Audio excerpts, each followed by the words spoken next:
Araling Panlipunan Contemporary Issue. Kumusta mga kababayan? Ngayon, ating pag-uusapan ng isang critical na issue na nakakaapekto sa ating planeta araw-araw. Ang problema sa basura. Samahan kami habang sinusuri namin ang epekto ng basura at tuklasin ang mga paraan upang magkaroon tayo ng malinis na kapaligiran. Mga visual na lokal na basura.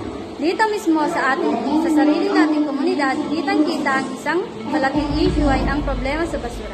Tignan mo ang paligid at makikita mo ang mga basurang nakatambak at nakakalat sa kung saan-saan. Ngunit huwag kang matakot, maaari tayong maging bahagi ng solusyon. The 3 R's, Reduce, Reuse, and Recycle. Ang mantra ng waste management, Reduce, Reuse, and Recycle. Hatiin natin ito.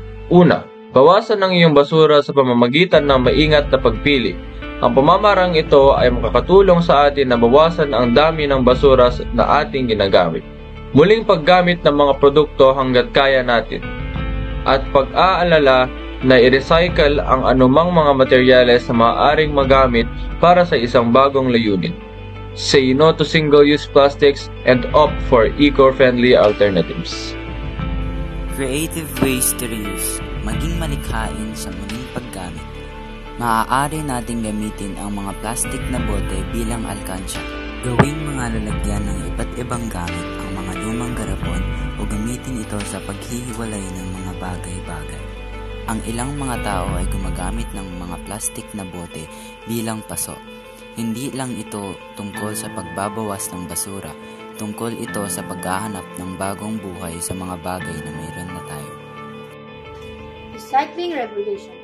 Ang pag-recycle ay gumaganap ng isang mahalagang papel. Alamin kung ano ang maaari at hindi maaaring i-recycle sa iyong lugar. Mag-set up ng isang recycling station sa bahay at turuan ng iba tungkol sa kahalagahan ng wastong mga kasanayan sa pag-recycle. Ang pag-recycle ay nakakatulong sa pagprotektan sa kapaligiran.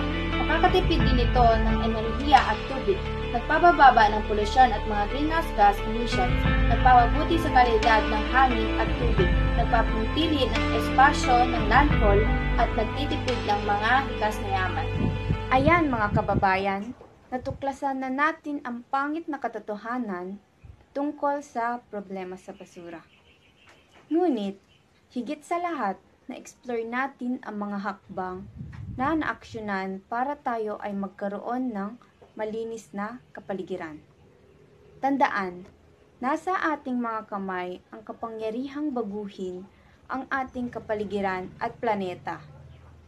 Samahan mo kami sa susunod habang ipinagpapatuloy namin ang aming paglalakbay tungo sa malinis na kinabukasan.